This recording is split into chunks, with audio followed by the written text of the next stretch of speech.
नमस्कार बंधुरा आज आमी आपनादेर कातला माछ आलू दिए झोल रान्ना करे देखाबो। जे रान्नाटा करा खूबই सोजा, खेतेও किन्तु असाधारण स्वादेर हय।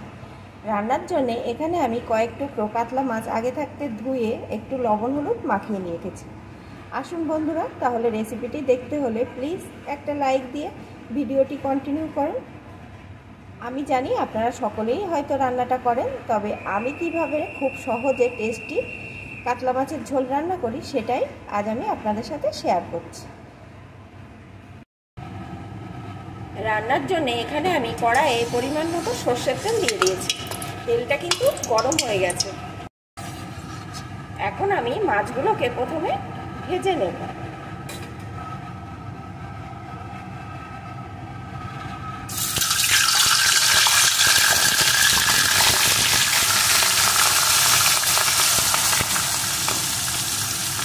যেহেতু আমি মাছের সাথে মাছের মাথাটাও রান্না করছি, তাই মাথাটাকে প্রথমে লাল লাল করে ভেজে নেব।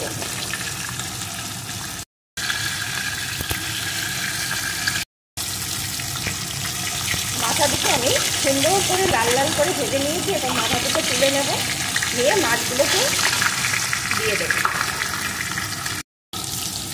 ভাজা মাথাগুলো তুলে নিয়ে এখন মাছের পিসগুলো আমি দিয়ে দিয়েছি, এগুলো আমি লাল লাল করে ভেজে নেব। এই মাছগুলো আমার লাল লাল করে ভেজে নেওয়া হয়ে গেছে। এখন এগুলোকেও আমি নামিয়ে নেব। মাছ ভাজাগুলো তুলে নিয়েছি। এখন এই তেলের ভিতরে টুকরো করে কেটে রাখা আলুগুলোকে দিয়ে দেব।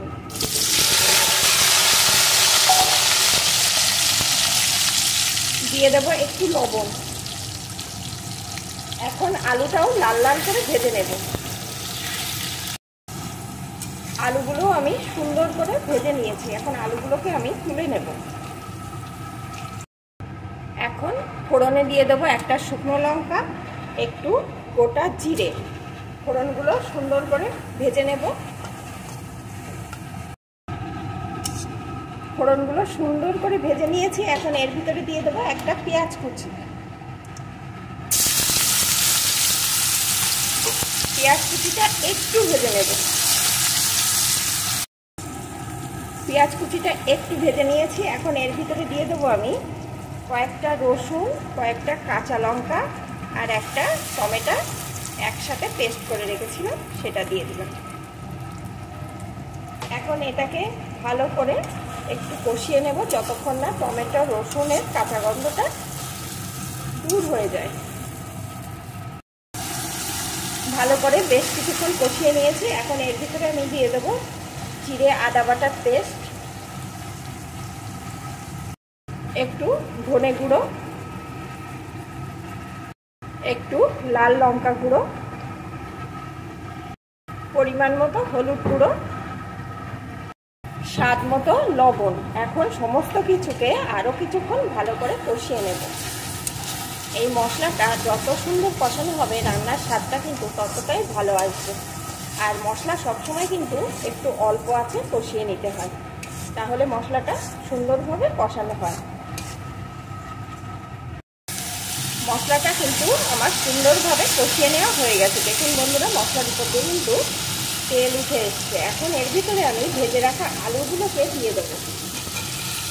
এখন আলুগুলো এই মশলার সাথে একটু কষিয়ে নেব।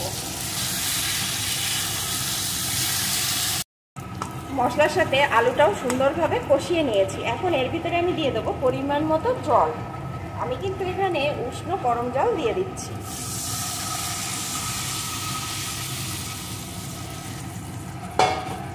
এখন বেশ কিছুক্ষণ ফুটিয়ে নেব।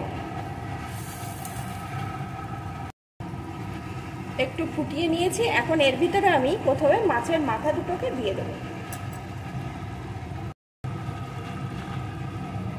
এখন আর একটু ফুটিয়ে নেব। মুড়ো দিয়ে একটু ফুটিয়ে নিয়েছি। এখন ভাজা মাছগুলোকে দিয়ে দেব।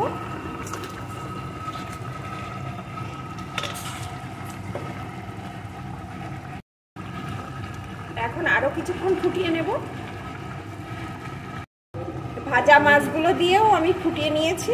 এখন এর উপর দিয়ে দেব একটু গরম মশলার গুঁড়ো। একটু মিশিয়ে নেব। দেখুন বন্ধুরা, কালারটা কত সুন্দর এসছে, আর খেতেও কিন্তু অসাধারণ স্বাদের হয়। এখন কিন্তু আলু দিয়ে কাতলা মাছের লোভনীয় স্বাদের ঝোল আমার একদম রেডি। আমি নামিয়ে নেব। বন্ধুরা, আমার রেসিপিটি আপনাদের কেমন লাগলো প্লিজ কমেন্ট করে জানাবেন। ভালো লাগলে অবশ্যই কিন্তু একটা লাইক শেয়ার করে দেবেন।